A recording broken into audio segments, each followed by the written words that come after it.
I'm going to do this. It's not live. I can't do a live from out here. I don't have a signal. But I feel like it's important. When I get out here, the messages come through. So I often will just get in my car and drive through the mountains and talk to myself and just start letting things sort themselves out inside of me. I can't recommend that enough to people. Let yourself talk to yourself, your true self. We're so busy. This is the message that was coming through earlier. I'm glad I waited a few more minutes because this is really important. On my way through the mountains, I was getting a message very clearly, and if I'd have been able to go live, I would have shared it, but I couldn't. I still can't go live because I'm still out here. But I want to share this anyway. It may come out in a go live at some point, but it's going to come out this way right now, and I hope that if it rings true for you, that you will share this video out, that I'll start promoting that YouTube channel so that you guys can find videos over there. So the way that it was coming through to me was this. So often, and I'm going to relate this back to my life because that's how I've learned, right? So often in our lifetimes, we can have many, many lifetimes. Many of us have had many, many lifetimes. Me, for one, I've done this quite a few times. In this lifetime, the whole process of going through the relationship with Steve and going through the loss of him, it brought me to a place of realization. It took me a long time to come to the acceptance of. So most of the time in relationships, we hit the planet, we're very needy. Babies are very needy, right? And we learn to reach for someone to feed us, to take care of us. We learn that we need someone else. We're very, very needy beings when we first start out on the planet. Even though our souls, when we're tiny, are powerful and very close to the surface, our bodies are very weak, right? So we learn to be very needy. We learn to reach for someone else. And then we keep on doing that same game. We keep going through life. We're always reaching for someone else. We are trained up to believe that we need someone else always. We're like that crossword puzzle that has all those empty little spaces, and we think that we've got to fill them all. So my message to you today, and this is a message from my higher self, from my guides, it's the message that was given to me, and I'm going to share it because I feel as if there are others that need to hear this. We don't have to fill in all the blanks. That crossword puzzle does not need to be completed. There is no reason. We are in a time right now of expansion like never before. So, because we're expanding this way, what is an expansion? An expansion means that our souls are growing, that we're just becoming more of our true selves all the time. That we're not just these little puny humans, that we have more to us. We're becoming more aware of the truth of who we are. We're becoming more aware that we are more than just this little person in this body. And so this expansion that's going on is, oh wow, wait a minute, who am I? And so what I'm finding is I'll oftentimes spend time in deep meditation early in the morning, and then I come out of meditation thinking, okay, I've got all these things to get done, but there's a part of me that feels kind of confused. Because when I'm in meditation, I'm very close to my guides, I'm very close to my higher self, I'm as close to my true self as I'm going to be. I go deeply within that core of myself where I can feel the godness inside of me. Truly, it's so beautiful, and the energy that exists within us when we tap into it is amazing. And that is part of this huge expansion that we're in. We're actually inhabiting more of our true selves, are inhabiting more of our physicality. And so when we spend time in that space, that core space of who we are in silence, we are so much more aware of who we really are. But then when we come back out, we come back out of that meditation time, and I always go, oh, wait a minute, what am I supposed to be doing today? Who am I? Is there a job that I'm supposed to be doing? Is there something? Am I supposed to be writing a book? I've stepped way back from healing sessions. I've stepped way back from doing shows for a while now. I've been really cocooning. And so when I go deeply into meditation, the one thing that I keep hearing is, you need to be. It's not what you do. It's in your being. It's in being here on the planet, holding the light, anchoring the light to the planet. That is your job. And my small self goes, isn't there something else I'm supposed to be doing? The greatest job that we can do is to be here, to allow our energy to do the work. And yet, when we come back out of meditation, our egos want to find some way to fill the space that has been created. As we're going through this huge expansion, we have all these new spaces opening up to us. We're releasing all the time. We're releasing old energy. We're releasing that old programming. We're releasing old belief systems, old patterns. There's so many things, old karma, old soul contracts. There's so many parts of us that are being released from past lives, from our ancestry, from so many different areas. And we're even learning to release the energy that other people have laid on us too, which is amazing, isn't it? But when we come out and we realize how many of us, when we make extra space, we feel like we've got to fill it. If you go into your living room and you rearrange all the furniture and you get rid of the stuff you don't want anymore, and you're like, oh, now it feels good. You know, I looked at pictures recently of my house when we first moved in, and there was very little stuff in it. It was very scarce, sparse is a good word. There was very little, and I was bringing in one piece at a time. And you know, I was thinking about every little piece that I brought into the house, and I wanted the house to feel energetically spacious. And 2 years later, it's not spacious. 2 years later, it's cluttered. There's a lot of neat stuff, and it's been filled right up to the brim. And so, in comparison, in our lives, in our inner lives, we often have these times when we go through a sense of, I got to clean house, I got to move things around, I got to rearrange. So we go about rearranging and moving things, and our souls and our guides, they help us to move the furniture, right? And to unload and to get rid of things. We take a lot of trips to Goodwill. We get rid of little parts of ourselves. And then we have empty space again. And it should feel expansive. And it should feel really beautiful. And instead, once we get that empty space, we start trying to figure out how we're supposed to fill it.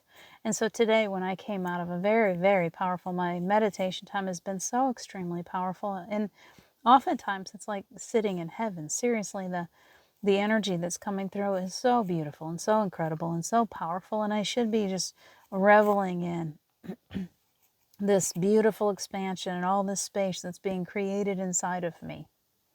And instead, when I come out of my meditation, I'm looking, now what am I supposed to fill that space with? So, short and sweet message today is, you don't need to fill the spaces. As your guides, as your team, your spiritual team is helping you to create empty space inside of you in your life also. You might have different people coming and going. You know, some of your relationships might break up and then you see others come in, but you don't have to fill those spaces. If someone steps out of your life, it's very possible you just had too much going on. You really had too much going on. Or maybe you were being too needy. Maybe you were falling back into that old energy, and there's a reason why they felt the need to step back away from you. So then they step out and you've got empty space there. You've got time. And what do? As very human creatures, we want to go find somebody else to fill that time. When Steve died, it was like, oh my gosh, this was so good. I've got to recreate it. I got to find somebody else to take his space now. That simply can't happen. We don't need to find someone else to fill the gaps of our shortfalls or our whatever the part of us is that feels like we're not complete. Right? There is no one else on the planet that completes me. We hear that all the time. He's my other half. I truly felt like Steve was my other half. And when he was gone, I felt like half of me was ripped away. It was a horrible, horrible, horrible experience. Until I came full circle to a place. Now it's been over 5 years, 5.5 years. And it has taken a good deal of work. Trust me, because I have continued to try to fill that gap. And sometimes I come close, and it's not that we can't have relationships. That's not what I'm talking about. But we don't want to put in, Steve and I were very codependent. We were very, very much joined at the hip all the time. One did something, the other one wanted to be there. It was very difficult for us to ever have quiet time. There was no quiet time. We were always wherever the other person was, and it was chattering and it was busyness, and life kept us hopping all the time. And I so rarely ever had any quiet time. And I remember now, when I really think about it, man, how I craved that quiet time. Oh, how I craved that quiet time. I needed it. I needed it so much. On my own spiritual path, I needed solitude and quiet so that I could get to know me. And when he stepped aside, it ripped my heart out, and it also gave me the time and the space to get to know me. So hear me when I say this, because it's a very important message to hear in this time of huge expansion where your team, your spiritual team, is always around you. That's door number 2 also, because that was the second part of the message. You have never been alone. You will never be alone. No matter who steps in, no matter who steps out, no matter who dies, no matter none of that, whatever happens, you have never, will never, could never be alone, because you brought through a beautiful team to help you get through this experience of humanity. Those guides are your best friends. You've lived lifetimes before with them. They've chosen to come back in non-physical. You have teachers that are non-physical, believe it or not. Every time you're out there looking, oh, who's going to teach me about this? I've got stuff that I'm trying to learn and I don't know how to learn it, and I got to find a human being to teach me. And that's not necessarily true. So as you go through this huge expansion, as you clear space in your life, as you might lose someone, whatever the circumstance, whether they step away, they die, whatever happens, that space that's left over is yours to do with as you please. And your guides would like to remind you that they are there to come into that space, to give you that one-on-one guidance, that you don't always have to go seek someone else. We oftentimes, beautiful crows, we oftentimes feel as if we have to go to psychics, we have to go to card readers, we have to go to different, whoever, and ask them questions, and they're going to give us answers. And so I really want you to hear me, that you have a beautiful voice inside of you, that you have the ability to channel your own higher self when you take that quiet time, when you get to know what's inside of you. And many people that I speak with, they still don't know that there is a voice. They still don't know that it's possible to communicate with the innermost part of themselves, that deeper knowingness, the ancient soul that lives within them. So, short and sweet, we're about at 18 minutes. I'm almost at 20 minutes. I would encourage you today that when you are feeling lonely, and there's a lot of that going around, when you're feeling like the whole world has deserted you, to remember that you are never alone, that you, not only do you have this beautiful team, but you've got that other part of you that is so perfect, that comes in when you allow, that speaks to you, that gives you the answers to all of your questions. Truly, ask the questions. Go someplace quiet. Get in your car like I do. I go out in the mountains. I start talking to myself. If they saw me, they'd probably think I was crazy. You can put in your earbuds and pretend that you're talking on the phone if you want to. But as you go deeply into that quiet space and you just start talking gently and asking your questions, let it out, get it out of your head, and allow yourself to put that ego aside after a while and to sit quietly and to wait for your answers. See if you don't already have your own answers. The ego is the part that has all the crazy codependency issues. It's the part of you that chatters all the time, that's always looking for trouble, it's always wanting to see the negative in everything. You will know the difference when your higher self steps in. Everything shifts. Silence is okay.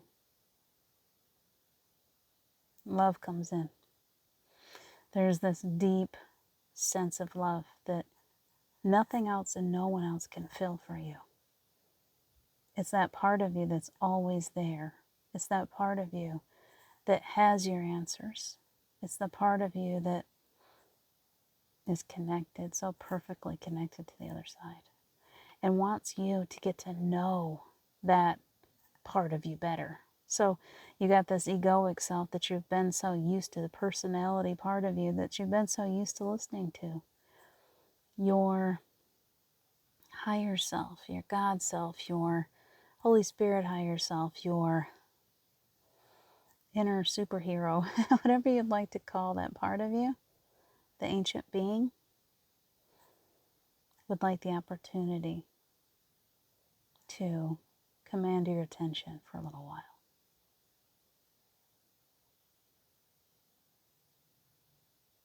And in that space, there's just a shift. In that space, you come back to the truth of who you are.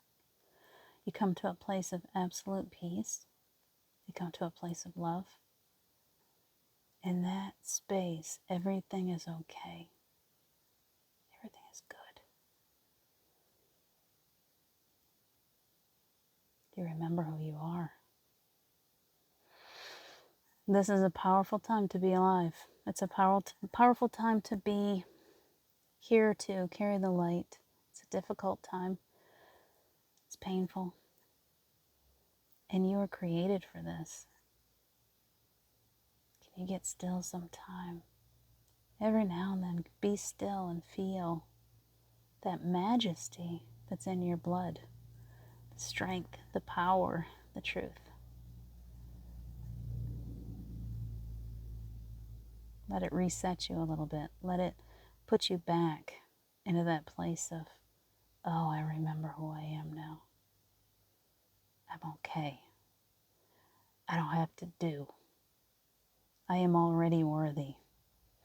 I don't have to try to please. I don't have to try to be anything other than I am. I don't have to give myself away. I am. I am that I am that I am. And in that energy, I can just be. I hope you hear me today. For anyone that needs this, I hope you're hearing me today. Share it out. Let's get it out there. It's not what you do that gives you worth. Your worth comes from just being who you are. Take good care.